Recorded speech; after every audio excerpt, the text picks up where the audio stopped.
BBC Radio Leeds. Well, good morning. I'm glad you're here. Coming next, you're going to hear from a woman called Mo Lee, speaking exclusively to us here on Breakfast. Now, Mo was a student in Leeds back in the early 1980s. And Mo says, because she saw his face, that she was attacked by Peter Sutcliffe. She had a hammer blow to the back of her head. Apparently, Mo's case and 16 others are unsolved, and there are claims in a national newspaper that police are talking to Peter Sutcliffe about this in his prison in Durham. Mo didn't know anything about it till we called her yesterday, and she's not happy on so many levels, really. We're going to hear Mo's story coming up on Breakfast in a moment. I lived through this time as a very young teenager. We all remember the fear. We all remember the horror. Is it worth investigating any other alleged crimes by Peter Sutcliffe? It's not too late to do that, is it? He's 70, no longer in Broadmoor. It's not too late to investigate if there are legitimate claims that he attacked other victims who have survived. This doesn't give me pleasure, this, because it brings back so many bad memories, really. We're talking about Peter Sutcliffe this morning, the so-called Yorkshire Ripper. Now, this morning, West Yorkshire Police are being accused of not being open enough about the number of people who were his victims. Mo Lee has spoken exclusively to Breakfast this morning after the Sun newspaper claimed that Peter Sutcliffe has been interviewed in prison about 17 unsolved cases. Mo is one of those 17 victims, but the report that police were talking to Sutcliffe came as absolute news to her. She didn't know till we told her. She's now accusing West Yorkshire Police of being withdrawn and not forthcoming with information. Well, I spoke to Mo yesterday, and she told me what she thought of yesterday's newspaper story in which she was named.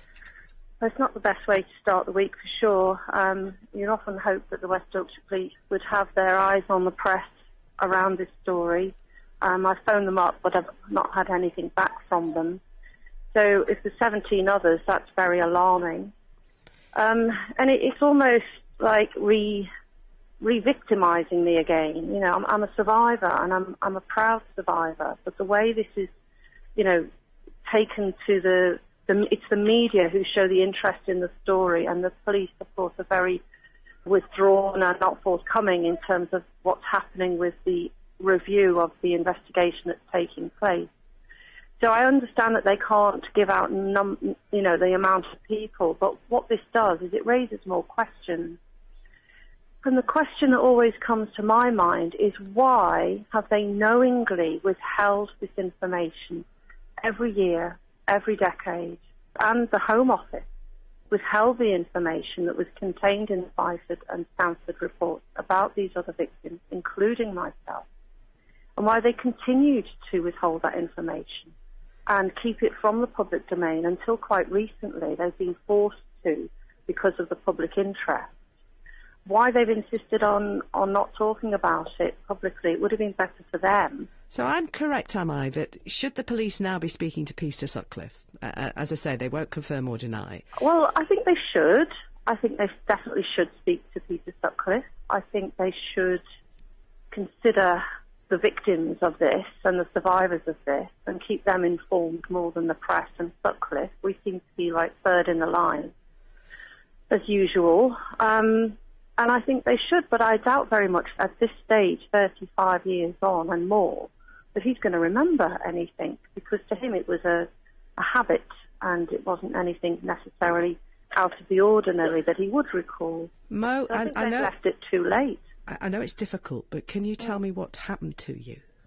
Yeah, I was at the time a fine art student at Leeds Poly.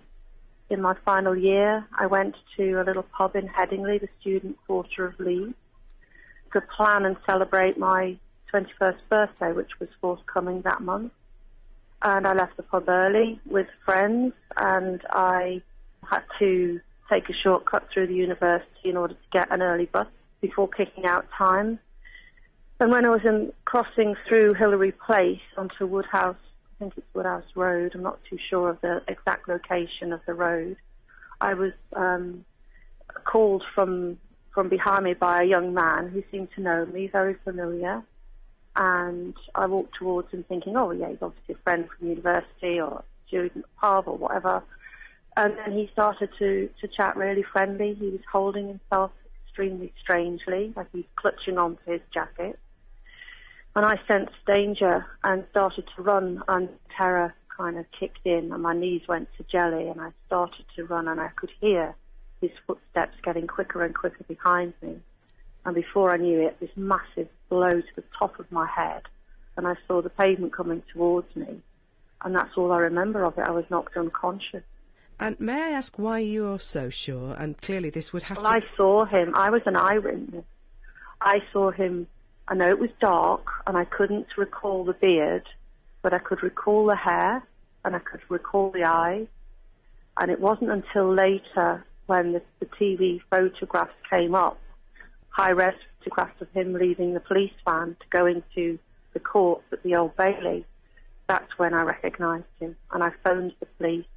No one was listening. And to date, no one is listening.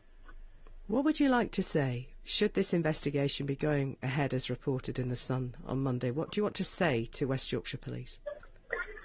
From my perspective, it looks like, a sticking plaster over a problem to try and make them look victim-centred and to kind of repair the damage because of their reputation, because I know they've got a pretty poor reputation for a number of reasons and for a number of incidents, not just the Yorkshire Ripper. So to me, it's all too late, and it's all a bit tokenistic and not necessarily in the interests of the survivors.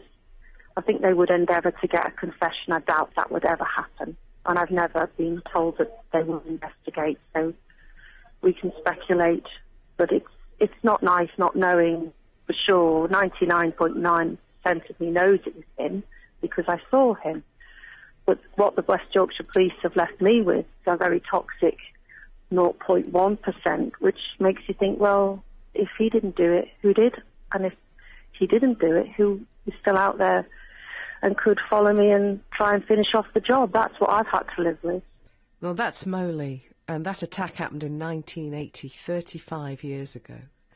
The official line from West Yorkshire Police is that they do not comment on the progress of ongoing investigations or the people that we may or may not speak to during the process of those investigations. Peter Sutcliffe, as you know, he's 70 now. He's in jail. He's serving 20 life terms for murdering 13 women and attempting to kill 7 more. Were there more attacks? He's a diagnosed paranoid schizophrenic, but he was moved from Broadmoor to Frankland Prison in Durham last year. There was a ruling he was sane enough to be transferred. Now, part of the profile of these 17 unsolved attacks were featured in a book that we spoke about when it was published last year. It's called Yorkshire Ripper, The Secret Murders. Tim Tate is the co-author, and joining us on Breakfast this morning. Hello, Tim. Hello. Good morning. Did you know the police may, even though they're not confirming it, but may well be talking to Sutcliffe? I didn't. The first I knew was when I saw the reports in yesterday's tabloids. And what went through your mind when you realised that may be happening?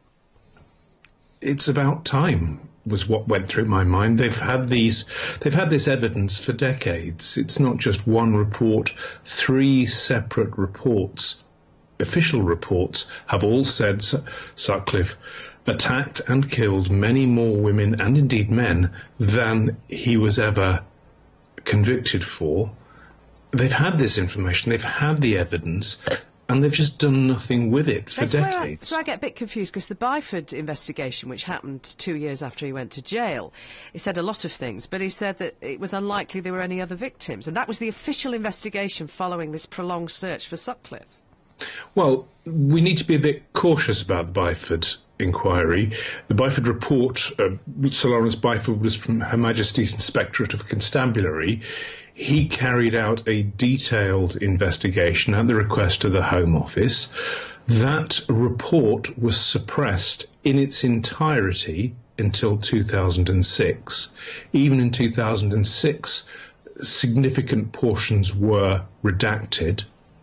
And even today, some of those pages are still redacted, and those pages which are still redacted are the ones which identify the victims of unsolved attacks for which Sutcliffe is likely responsible. What do you believe, if that is true?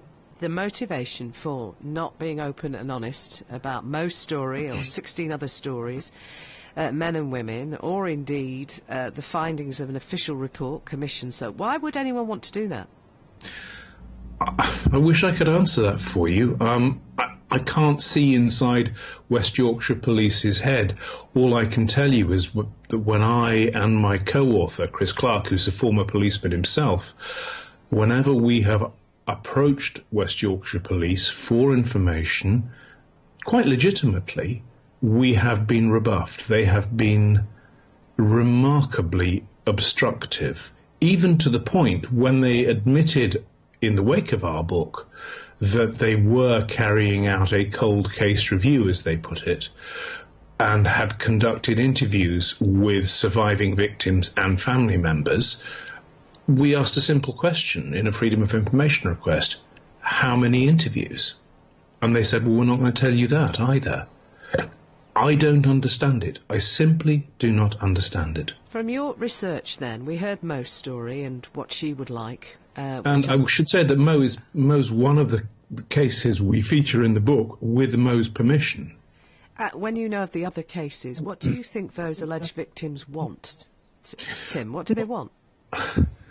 The ones we've spoken to, my colleague Chris Clark has spoken to them, they all said the same thing. We want closure, that old phrase. They want to know what happened. If one of the daughter of what we believe, and indeed West Yorkshire Police's internal files believe, to be Sutcliffe's first victim, a man called Fred Craven in 1966, his daughter, Irene Vidler, is in the Mirror today, interviewed in the Mirror today, saying, please, West Yorkshire Police, can we just deal with this? Tim, it's always good to speak with you. I'm sure we may well speak again. I appreciate your time. Thank you. Tim Tate, co-author of a book. It's called Yorkshire Ripper, The Secret Murders. And you heard Mo Lee's story on Breakfast. We'll keep our eye on what develops on that.